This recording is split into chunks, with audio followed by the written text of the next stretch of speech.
यार देखो, केमिस्ट्री ना एक ऐसा सब्जेक्ट है जो कि ना तो फिजिक्स की तरह कॉन्सेप्ट वाइज समझा जा सकता है और ना ही बायोलॉजी की तरह रटा जा सकता है।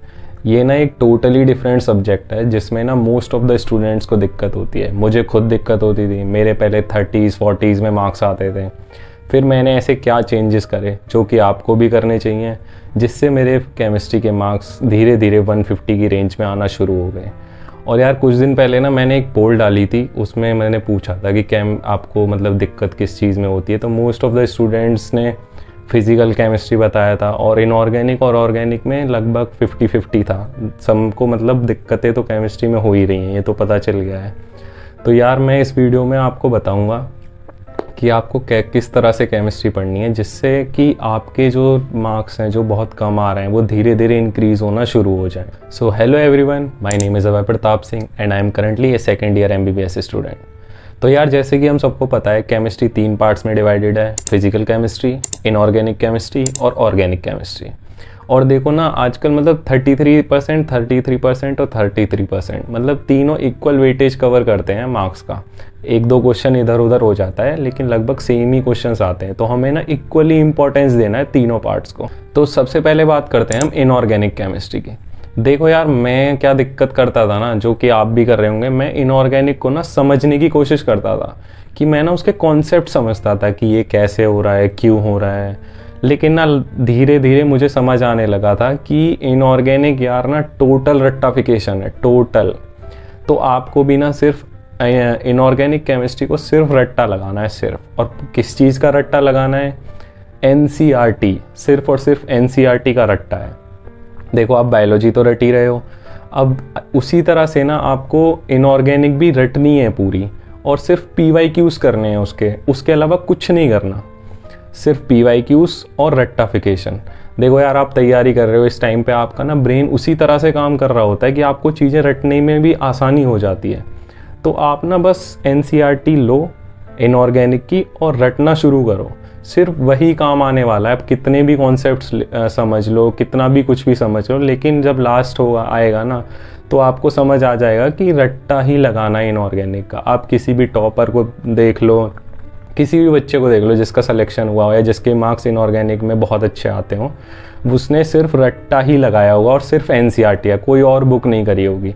तो जैसे आप बायो का रट्टा लगाते हो या बायो जिस तरह से पढ़ते हो, जो कि मैंने बताया हुआ है अपनी वीडियो में, आपको लिंक डिस्क्रिप्शन में दिख रहा होगा, आप जाके देख सकते हो, उसी तरह से आपको इनऑर्गेनिक का रट्टा लगाना है। तो ये सिर्फ आपको इतना करना है। आपकी इनऑर्गेनिक जो लगभग 60 मार्क्स की आती है, उसमें से अराउंड 55 तो आराम से आ ही जाएंगे अगर आपको पूरी NCERT की इनऑर्गेनिक रटी हुई है तो। अच्छे से रट्टा, ओके। अब यार हम बात करते हैं सेकंड नंबर पे ऑर्गेनिक केमिस्ट्री की। ऑर्गेनिक का नाम सुनते ही ना सबके दिमाग में आता है कि ऑर्गेनिक केमिस्ट्री टोटल कंसेप्चुअल है, आपको कॉन्सेप्ट समझने हैं और आपका काम हो जाएगा। तो यार मैं आपको बताता हूँ कि ना ऑर्गेनिक भी एक रट्टा ही है। आप बोलोगे कि कैसे रट्टा, कैसे है, इसमें तो पूरा कॉन्सेप्ट है। इसमें यार क्या है ना कि आपको कॉन्सेप्ट्स का रट्टा लगाना होता है। आप बोलोगे कॉन्सेप्ट्स का रट्टा कैसे? तो देखो, आपने कोई भी मैकेनिज्म देखा या कोई भी कॉन्सेप्ट है किसी भी रिएक्शन का, आपने वो याद किया, आप उसी रिएक्शन के मैकेनिज्म को बार बार अलग अलग रिएक्शंस में अप्लाई करते चले जाते हो। तो वो भी एक तरह से उस कॉन्सेप्ट को रटा आपने और उसी में बस बार बार जो सबस्ट्रेट होते हैं और वो चेंज करते चले गए। तो एक तरह से रट्टा ही। और मैंने आपको पहले ही बोला था कि केमिस्ट्री ना तो बायो की तरह है ना फिजिक्स की तरह है, ना इसमें कॉन्सेप्ट्स हैं ना इसमें टोटल रट्टा है, इसमें है। अब इसीलिए मैं बोल रहा था कि जो ऑर्गेनिक है ना वो कॉन्सेप्ट्स का रट्टा है। और देखो, आपने नेम रिएक्शंस वगैरह भी देखे होंगे ऑर्गेनिक में, उनमें आप कुछ नहीं कर सकते, वो जैसे हैं आपको एज इट इज़ ऐसे ही याद करने होते हैं। उनके यहाँ तक कि मतलब आपको उनके जो बैलेंसिंग इक्वेशन होते हैं, जैसे कि 3 मोल्स ये 2 मोल्स ये, आपको वो चीज़ भी एज इट इज़ याद रखनी पड़ती है। तो एक तरह से रट्टा ही हुआ ना पूरा ऑर्गेनिक भी।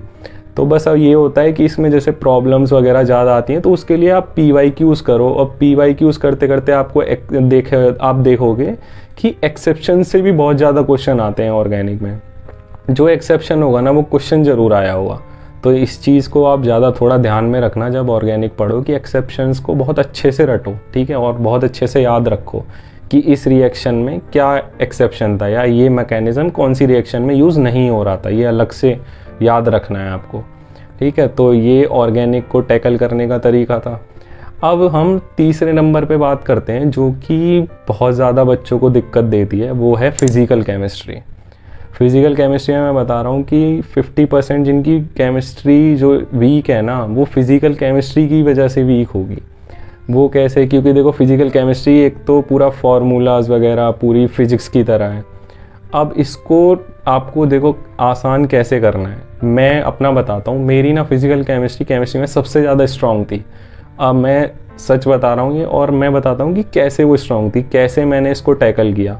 अब देखो यार, फिज़िकल केमिस्ट्री में आपको करना क्या है कि सबसे पहले एक चैप्टर है some basic concepts of chemistry, moles वाला जो चैप्टर है, वो आप ना किसी भी हालत में कितना भी प्रैक्टिस करना पड़े, कितना भी टाइम ले, आप वो अपना स्ट्रॉन्ग कर लो।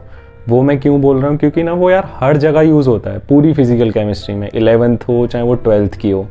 आप देखो इक्विलिब्रियम में यूज़ होगा, 12th की भी फिज़िकल केमिस्ट्री में यूज़ होगा। अगर आपका वो स्ट्रॉन्ग नहीं होगा ना, तो आपके आने वाले जो चैप्टर्स हैं ना, वो भी वीक रह जाएंगे, क्योंकि हर जगह वो यूज़ होता है।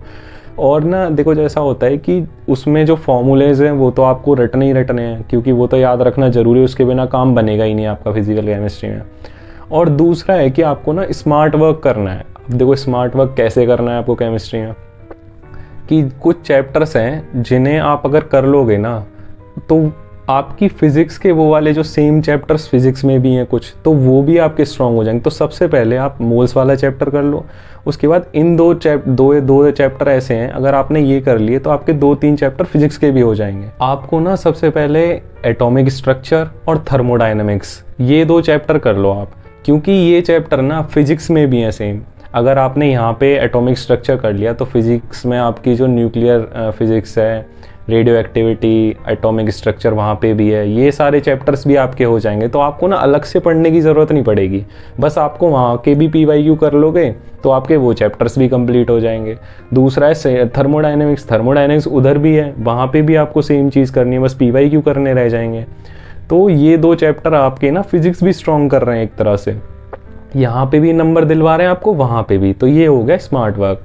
और फिर जो इस पर ज़्यादा फोकस करने वाले चैप्टर्स हैं वो हैं इक्विलिब्रियम, केमिकल काइनेटिक्स। ये थोड़े बड़े चैप्टर्स हैं, लेकिन इन ये स्कोरिंग भी हैं। आपको एक बार ये समझ में आ गया, आपने इनके फॉर्मूलेस कर लिए, क्वेश्चन प्रैक्टिस कर ली, तो आपको सबसे ज़्यादा नंबर ला के देंगे। ठीक है, तो ये मेन फोकस चैप्टर्स हैं। और आपको ना देखो पूरी जो फिज़िकल केमिस्ट्री है, मैंने बोला है आपको कि फिज़िक्स की तरह ही है, कुछ नहीं, मतलब बहुत हद तक फिज़िक्स की तरह है। तो आप इसमें ना सेम फिज़िक्स वाली स्ट्रेटेजी लगा सकते हैं।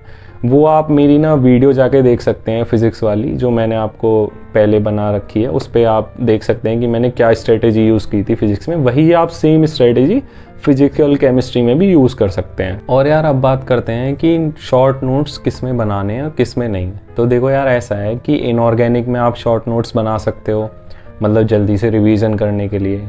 लेकिन ना ऑर्गेनिक में शॉर्ट नोट्स कुछ फ़ायदा नहीं देते। मैंने भी शुरू में बनाए थे, लेकिन यार उतना काम नहीं देते, क्योंकि आपको ना उसमें पूरा मैकेनिज़्म एक तरह से याद रखना पड़ता है। तो आपको ऑर्गेनिक में क्या हेल्प कर सकता है कि आप ज़्यादा से ज़्यादा क्वेश्चन प्रैक्टिस करें ऑर्गेनिक में, बजाय शॉर्ट नोट्स के। और जो फिज़िकल केमिस्ट्री है उसमें आप फार्मूले के शॉर्ट नोट्स बना सकते हो, सारे फार्मूले एक जगह लिख सकते हो ताकि आपको याद रहें। और आप ना फॉर्मूले ज़रूर याद करें, चाहे आपको कितनी भी बार लिखना पड़े, उनको बार बार लिख के प्रैक्टिस करो। क्योंकि बहुत बार ऐसा होता है कि हम फॉर्मूला ही भूल जाते हैं, तो फॉर्मूला आपको याद रखना ज़रूरी होता है। और अगर आपको कोई भी प्रॉब्लम हो तो आप कमेंट में बता सकते हैं, मैं आपकी ज़रूर हेल्प करूँगा। और वीडियो पसंद आई हो तो यार लाइक कर दो। Thank you for watching.